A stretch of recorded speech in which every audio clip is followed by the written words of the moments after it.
एक समय की बात है। एक छोटे से गांव में 3 पंडित और एक उनका मूर्ख दोस्त रहते थे। ये तीनों पंडित अपनी विद्या और ज्ञान के लिए दूर दूर तक प्रसिद्ध थे।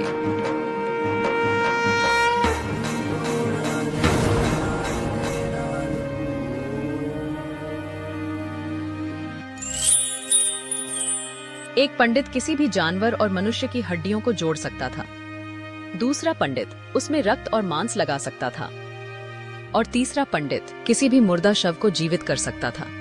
दरअसल ये विद्या तीनों ने अपने गुरुदेव से हासिल करके आए थे। बस तुम तीनों बहुत अच्छे तरीके से अपनी विद्या संपन्न कर चुके हो।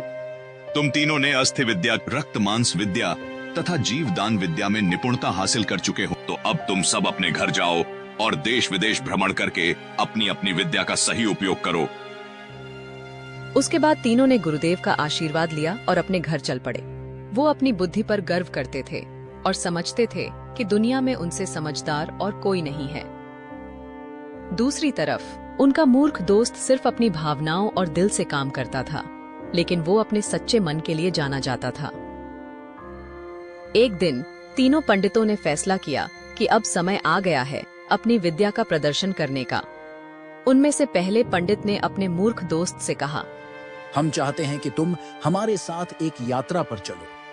हम तुम्हें दिखाएंगे कि विद्या का असली बल क्या होता है। मूर्ख दोस्त थोड़ा हिचकिचाया, लेकिन अपने दोस्तों के साथ जाने के लिए तैयार हो गया।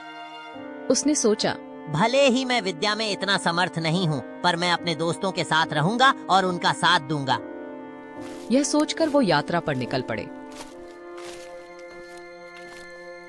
रास्ते में तीनों पंडित अपनी अपनी विद्या के ज्ञान में मग्न थे और अपने मूर्ख दोस्त को समय समय पर नीचा दिखाते रहते थे। मूर्ख दोस्त चुपचाप उनकी बातें सुनता रहा, लेकिन उसके मन में उनके लिए कोई द्वेष नहीं था।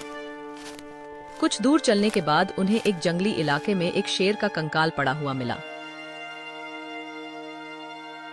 शेर के कंकाल को देखने के बाद यह पता चल रहा था कि वह बहुत विशाल और बलशाली रहा होगा। पहले पंडित ने उस शेर के कंकाल को देखा और बोला, देखो, ये एक बड़ा मौका है अपनी विद्या का प्रदर्शन करने का। मैं अपनी विद्या के बल पर इस शेर के कंकाल को फिर से जोड़ सकता हूँ। दूसरे पंडित ने अपनी बुद्धि लगाई और कहा, अगर तुम शेर का कंकाल जोड़ दोगे तो मैं अपनी विद्या से उसमें फिर रक्त और मांस डाल सकता हूँ।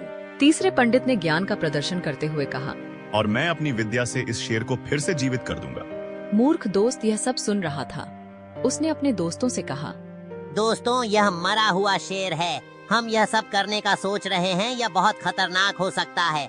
हमें सोच समझकर फैसला लेना चाहिए। लेकिन पंडित अपनी विद्या और ज्ञान पर इतना गर्व करते थे कि उन्होंने मूर्ख दोस्त की बात को हंसी में उड़ा दिया। उन्होंने कहा, तुम एक मूर्ख हो। तुम्हें क्या पता विद्या और ज्ञान का बल क्या होता है। मूर्ख दोस्त ने फिर से कहा, अगर तुम इस शेर को जीवित कर दोगे तो यह हमें ही खा जाएगा। मैं फिर भी कहता हूँ कि हमें यह नहीं करना चाहिए। पंडितों ने उसकी बात का मजाक उड़ाते हुए कहा, तुम डरपोक हो। तुम्हारी बुद्धि इतनी छोटी है कि तुम्हें कुछ समझ ही नहीं आता। यह सुनकर मूर्ख दोस्त चुप हो गया, लेकिन उसने अपनी सुरक्षा के लिए पेड़ पर चढ़ने का फैसला किया। उसने कहा, तुम अपना काम करो, मैं तो अपनी सुरक्षा देख रहा हूँ। तीनों पंडित अपनी अपनी विद्या का प्रदर्शन करने लगे। पहले पंडित ने अपनी विद्या का उपयोग करके शेर की हड्डियों को जोड़ दिया।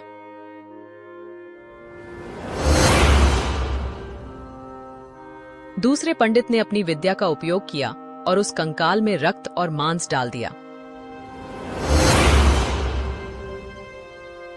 अब उसे देखकर लगता था जैसे अभी वो उठकर चल देगा। तीसरे पंडित ने अपनी विद्या का उपयोग किया और शेर के शरीर में जान फूंक दी। शव में थोड़ी सी हरकत आई और शेर की नसें चलने लगीं। शेर ने अपनी आंखें खोलीं और उठते ही गरजने लगा। तीनों पंडित खुशी से झूम उठे, लेकिन उन्होंने यह नहीं सोचा था कि जीवित शेर उनका दुश्मन बन जाएगा। शेर को भूख तेज थी और उसने अपने आसपास देखा और कहा, बहुत तेज भूख लग रही है, क्या करूं? जिन्होंने मुझे बचाया उनके अलावा यहाँ और कुछ भी खाने को नहीं है। हिंसा हिंसा हिंसा मुझे नहीं पसंद, मैं इससे बचता हूं। लेकिन हिंसा मुझे पसंद करती है, मैं इससे बच नहीं सकता। शेर ने एक ही झटके में तीनों पंडितों पर हमला कर दिया। उन्होंने अपनी विद्या और ज्ञान का प्रदर्शन तो कर दिया था, लेकिन अपनी जान बचाने के लिए उनके पास कोई युक्ति नहीं थी। मूर्ख दोस्त जो पेड़ के ऊपर चढ़ गया था, वहां से सब कुछ देख रहा था। उसने देखा कि किस तरह विद्या और ज्ञान के गर्व में तीनों पंडित अपनी जान गंवा बैठे। शेर ने उनको छोटे टुकड़ों में बांट दिया और फिर जंगलों में चला गया। मूर्ख दोस्त पेड़ से नीचे उतरा और अपने मन में सोचा, विद्या और ज्ञान तब तक काम नहीं आते जब तक हमें अपनी समझ और युक्ति का उपयोग करना नहीं आता। सिर्फ विद्या से कुछ नहीं होता, युक्ति से ही जीत होती है। उसने अपने दोस्तों की चिता को जलाया और उनकी अंतिम यात्रा पूरी की। फिर वह अपने गांव वापस चला गया। उसके मन में एक बात गूंज गई थी कि असली बल बुद्धि और युक्ति में ही होता है, न कि सिर्फ विद्या में। तो प्यारे बच्चों, आप सब कहानी से क्या सीखे, कमेंट करके जरूर बताना। उसके साथ साथ लाइक, शेयर और सब्सक्राइब करना न भूलें।